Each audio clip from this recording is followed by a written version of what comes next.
All right, welcome to The Explainer. In this hyperconnected world we're all living in, the lines, they're just getting blurrier, right? Work, life, our digital selves, it's all a jumble. So today, we're going to dive into a tool that's absolutely crucial for navigating this mess, personal boundaries. And I'll tell you right now, this isn't about building walls. It's about taking back the controls. You ever have one of those days or weeks where you just feel like you're being pulled in a million different directions? You're constantly reacting, not acting, just trying to keep your head above water? Well, the source material we're digging into today has this perfect analogy for it: living without boundaries. It's like you're sailing a ship, but you've got no rudder. You're just adrift, totally at the mercy of the currents of everyone else's demands and expectations. Okay, so let's talk about that rudder. Let's figure out how to build one. We're going to get into the why of it all, why taking control is so important. And it turns out it's actually a core psychological need for us as humans. So, check this out. The sources we're looking at connect this whole idea of boundaries to something really established in psychology. It's called self-determination theory, or SDT.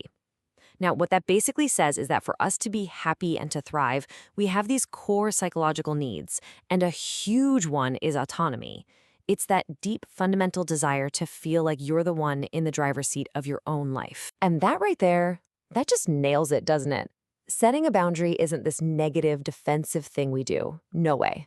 It's a proactive choice. It's you saying, I'm in charge here.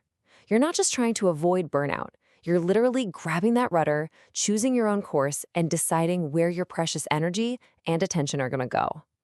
The bottom line is, it's an act of empowerment, pure and simple. Okay, so we've got the why down. It makes sense, right? Now let's get practical. Let's talk about the what and the how. How do you actually do this stuff in your day-to-day life? What's super interesting here is how personal space isn't just one thing. It's got all these dimensions. It's not just about physical space, someone standing too close. We've got emotional boundaries to guard our feelings and our energy. We've got time boundaries to protect our schedule and our priorities. And the big one for today, digital boundaries.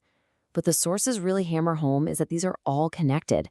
Think about it. A breach in your digital boundary, like your phone blowing up with work emails after hours, is absolutely going to spill over and just wreck your emotional energy. So how do we actually put these boundaries in place? Well, the sources lay out this pretty simple 3-step guide. Step 1 is all about self-awareness. You've got to know where your own lines are. What completely drains you versus what actually energizes you?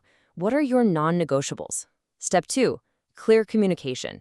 And this is key, using those I feel statements. It's about expressing your needs without pointing fingers. And then step 3, maybe the hardest one for a lot of us, learning to say no and not feel guilty about it.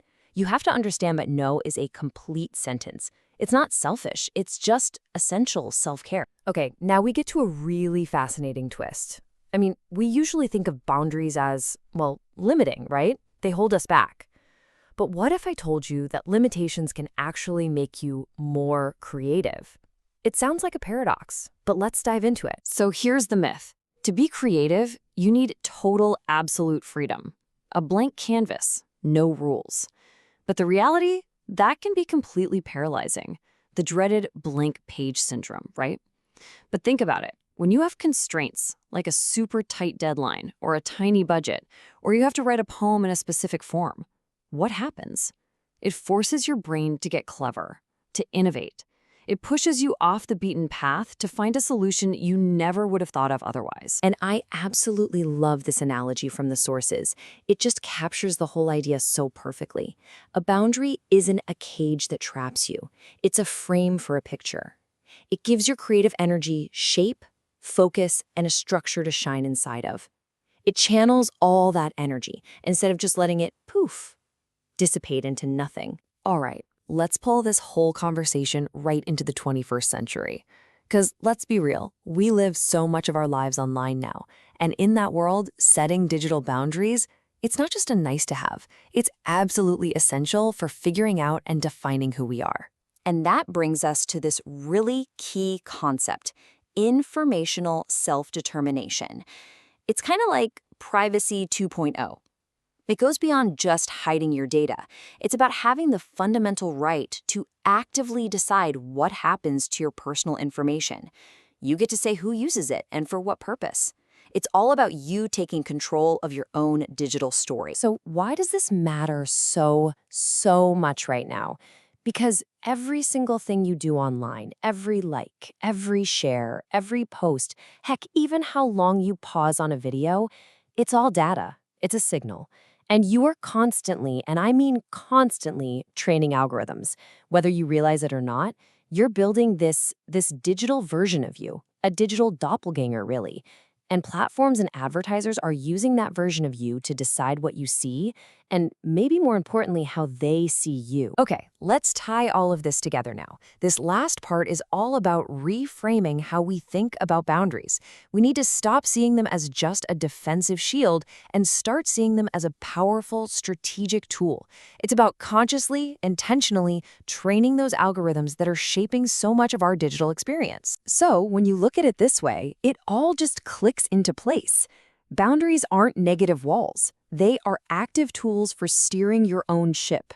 They're how you protect your energy. They're a framework for your creativity.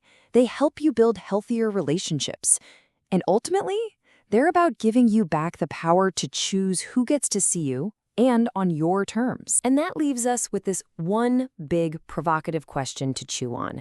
We know our online actions are constantly training algorithms. So what if we started using our digital boundaries on purpose? Not just to hide, not just as a defense, but as a strategic tool. What if we could use them to actively train the world and its algorithms on exactly how we want to be seen? It's a powerful idea. Thanks for tuning in.